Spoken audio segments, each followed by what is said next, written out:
Today is the commemoration of the 40 holy martyrs of Sabastea. Here is their story.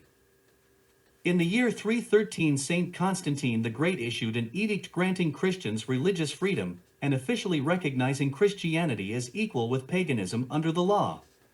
But his co-ruler Licinius was a pagan, and he decided to stamp out Christianity in his part of the empire. As Licinius prepared his army to fight Constantine, he decided to remove Christians from his army, fearing mutiny. One of the military commanders of that time in the Armenian city of Sabastea was Agricola, a zealous champion of idolatry. Under his command was a company of 40 Cappadocians, brave soldiers who had distinguished themselves in many battles. When these Christian soldiers refused to offer sacrifice to the pagan gods, Agricola locked them up in prison.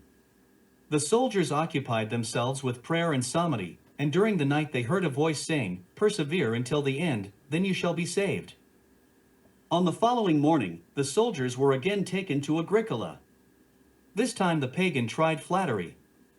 He began to praise their valor, their youth and strength, and once more he urged them to renounce Christ and thereby win themselves the respect and favor of their emperor. 7 days later, the renowned judge Lysias arrived at Sabastea and put the soldiers on trial. The saints steadfastly answered, "Take not insignia, but also our lives, since nothing is more precious to us than Christ God." Lysias then ordered his servants to stone the holy martyrs. But the stones missed the saints and returned to strike those who had thrown them. One stone thrown by Lysias hit Agricola in the face, smashing his teeth. The torturers realized that the saints were guarded by some invisible power. In prison, the soldiers spent the night in prayer, and again they heard the voice of the Lord comforting them. "He who believes in me, though he die, yet shall he live." John 11 verse 25. "Be brave and fear not, for you shall obtain imperishable crowns." On the following day the judge repeated the interrogation in front of the torturer, but the soldiers remained unyielding. It was winter, and there was a severe frost. They lined up the holy soldiers, threw them into a lake near the city, and set a guard to prevent them from coming out of the water. In order to break the will of the martyrs, a warm bathhouse was set up on the shore. During the first hour of the night, when the cold had become unbearable, one of the soldiers made a dash for the bathhouse, but no sooner had he stepped over the threshold than he fell down dead. During the third hour of the night, the Lord sent consolation to the martyrs. Suddenly there was light, the ice melted away, and the water in the lake became warm.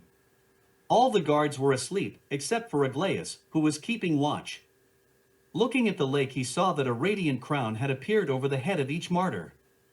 Aglaeus counted 39 crowns and realized that the soldier who fled had lost his crown. Aglaeus then woke up the other guards, took off his uniform, and said to them, "I too am a Christian," and he joined the martyrs. Standing in the water he prayed, "Lord God, I believe in you, in whom these soldiers believe.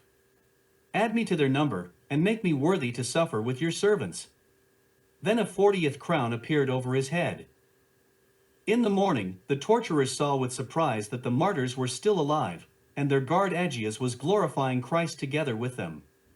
They led the soldiers out of the water and broke their legs. During this horrible execution, the mother of the youngest of the soldiers, Melitene, pleaded with her son to persevere until death. They put the bodies of the martyrs on a cart and committed them to fire. Young Melitene was still breathing, and they left him on the ground. His mother then picked up her son, and on her own shoulders she carried him behind the cart. When Melitene drew his last breath, his mother put him on the cart with the bodies of his fellow sufferers. The bodies of the saints were tossed in the fire, and their charred bones were thrown into the water, so that Christians would not gather them up. 3 days later the martyrs appeared in a dream to Saint Peter, Bishop of Sabastea, and commanded him to bury their remains. The bishop together with several clergy gathered up the relics of the glorious martyrs by night and buried them with honor.